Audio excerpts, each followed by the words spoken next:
Sean here from the amazing city of Kuala Lumpur in Malaysia. Today we're going to do the real talk. What is Kuala Lumpur really like right now? Is it worth it? Should you come here? Plus 1 month living costs. Let's do it.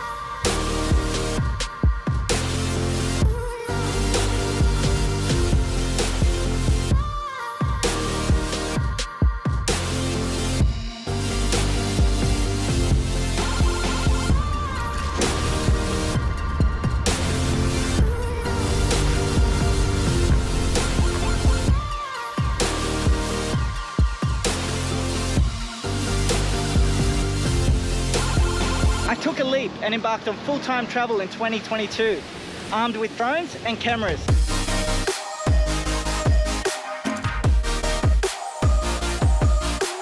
I share my adventures as I travel across Southeast Asia. Venturing into the unknown has been both exhilarating and rewarding.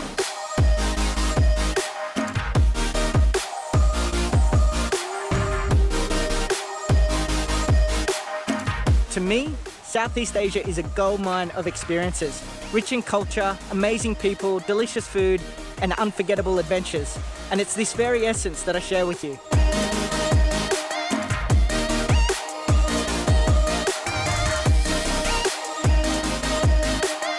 So pack your curiosity, buckle up, and subscribe to join me on my wild adventures through the amazing cities, unbelievable landscapes, and hidden gems of Southeast Asia. Okay, so back with another Real Talk video from Kuala Lumpur. So the Real Talk video is all about telling you what Kuala Lumpur is like right now. No hype, no BS, just how it really is and what you can expect should you come to Kuala Lumpur. So in this video, we'll be covering food, accommodation, transportation, what it's like for digital nomads, the activities, culture, nightlife, 1 month living costs, and should you come here, is it worth it, as well as some things you may not like about Kuala Lumpur. To get started, let's talk about how to get to Kuala Lumpur. So it's pretty straightforward. They do have an international airport here, so you can fly direct into Kuala Lumpur. Some countries do require a visa, so make sure you check out the official government website for information on that. Transportation, so you've got the option of using Grab or Uber here. Grab is an app, it's just the same as Uber. Also, Kuala Lumpur has a pretty comprehensive public transport system, so there are plenty of rapid KL buses, as well as the MRT and monorail train lines. You can get around quite easy and quite cheap using the public transport system. So when it comes to accommodation, so being a major city, you do have everything from your luxury apartments to hotels, resorts, and even hostels. So I'll give you a quick room tour of the place I booked on Agoda.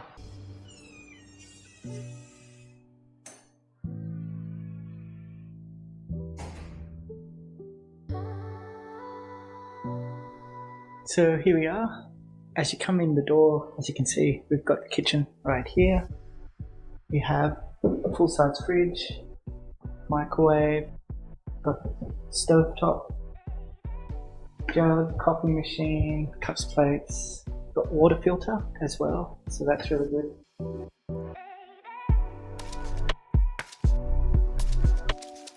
And then we've got dining table, which is 4-seater. So in the living area, we've got TV. The TV has a smart TV box as well, so you can play Netflix, YouTube, that kind of stuff. It's pretty good. Nice full-size couch, extra booth, and then another chair over here.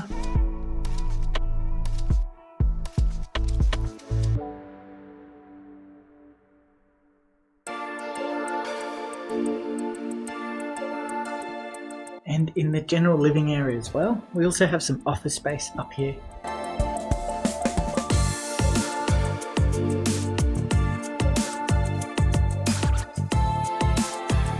So pretty nice. We've got the desk and chair. And this couch area as well. Works out pretty well. It's pretty good.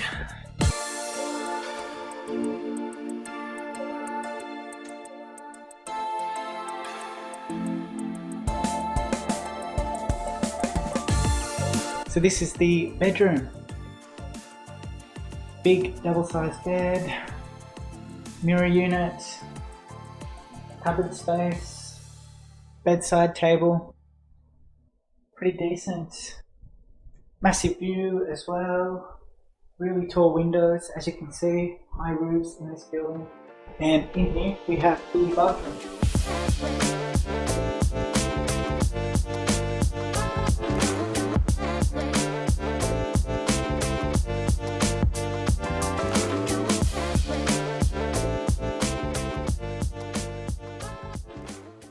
Here we've got the gym as well.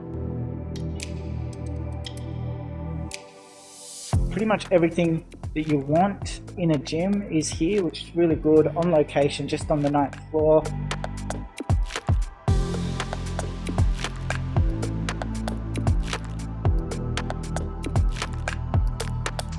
And it's right next to the pool as well. So after gym, you can go for a quick swim as well.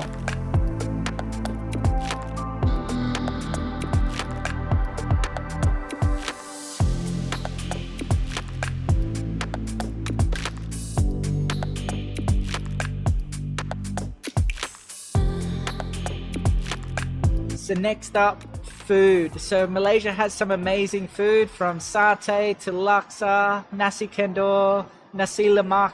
You've also got banana leaf, your Chinese food and Indian food. There's so many choices. Plus you've got all the international options, Japanese food, Korean food, and then you've got your Western barbecue, hamburgers, pizzas. All of that is available here in Kuala Lumpur.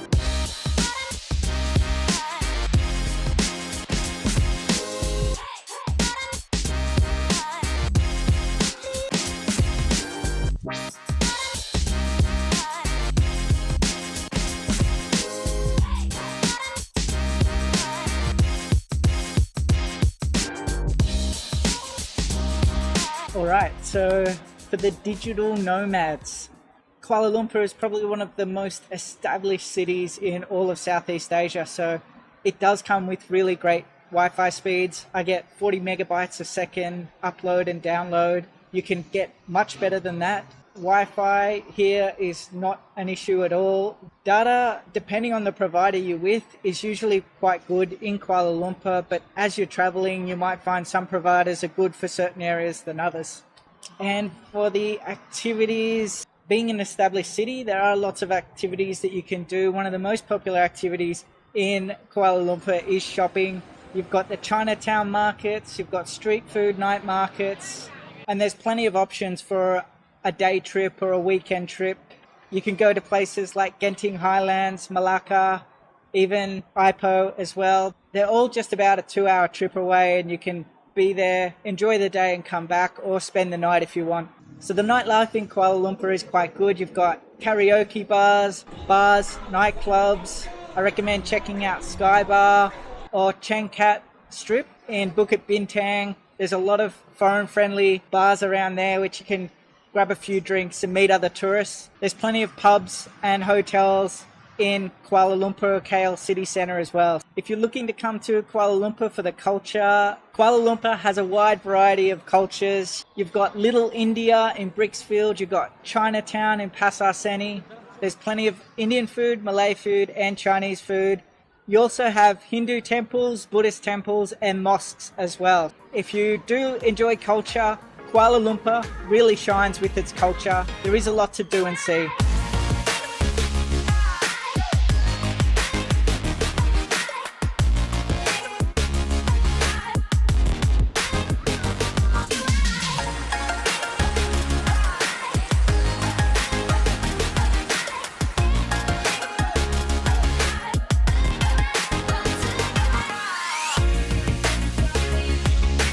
Next up, we have living costs. I'll give you the breakdown in costs based on a couple, because that's what we spent. And I'll also give you what we estimate the monthly cost would be for a solo traveler. I will give you the breakdown in US dollars, Australian dollars, and Great British Pound as well. For transport in Kuala Lumpur, we only use the train system and Grab. We spent 437 Malaysian ringgit for the month. For groceries, we spent 297 ringgit. For pharmaceutical items, we spent 110 ringgit. For food and drinks, so this is eating out and ordering Grab, we spent 2,770 Malaysian ringgit. For mobile phones, SIMs and data, we spent 96 Malaysian ringgit. So activities and tickets getting into places, we spent 545 Malaysian ringgit. And for accommodation, we spent 2,878 Malaysian ringgit. So the total for the month comes to 7,133 Malaysian ringgit. So that's as a couple. And we estimate for a solo traveler, you'd need 5,111 Malaysian ringgit. So that's factoring in accommodation at the same place, having things like the food, mobile phone, pharmaceutical items, groceries as they're being shared. But for transport, when we're in a Grab, that remains the same. However, if we're on public transport, then we're only getting one ticket rather than two tickets. So that's essentially how we work out what the cost would be for a solo traveler. So should you come to Kuala Lumpur, is it worth it? If you're a foodie, you enjoy culture or shopping, then Kuala Lumpur is amazing for all three of those. It has a wider range of culture. The food is delicious and so many different types of food to choose from. Plus, you've got a vibrant city, lots of activities on top of that. If that sounds good to you, then Kuala Lumpur should definitely be on top of your travel list. It's always in the top 10 of most cities visited worldwide. It definitely has a lot to offer. It has a vibrant city and nightlife scene. The alcohol compared to other parts of Asia is a bit high due to taxes though. But in saying that, there's a lot of karaoke bars, pubs, hotels and nightclubs. If you do go to Kuala Lumpur to make the most out of your trip, I do recommend going to Ten Hue Temple, Batu Caves, and of course checking out the Fountain Symphony at night at KLCC. That is a must-do activity. And I also recommend doing weekend trips or day trips to either Genting Highlands, Malacca, or even Ipoh. All three are available for a short day trip or just a side trip for 1 or 2 nights. They are all definitely worthwhile for visiting. If you're staying for longer, then there's plenty of islands to check out as well. The Perhentian Islands, Langkawi, Penang, all are amazing and definitely places I want to visit in the future. And for the digital nomads, there's a digital nomad visa, there's co-working spaces and digital nomad community in Kuala Lumpur as well. There's meetups that you can attend, so definitely worthwhile looking into that if you're going to Kuala Lumpur as a digital nomad.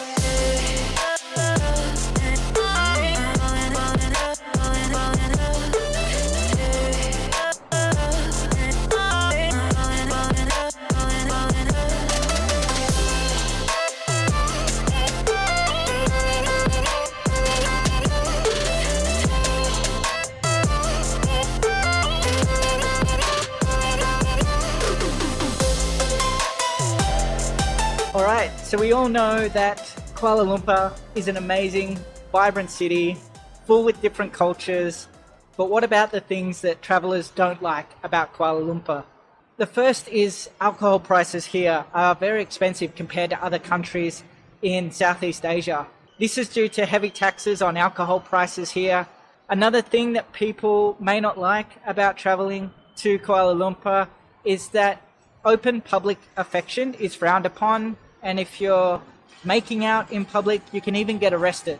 So you can hold hands, but it's crossing the line if you're hugging and kissing someone in public. Another thing that travellers do not like when coming here, being that Kuala Lumpur is only 160 miles from the equator, it does mean that the sun is very strong here.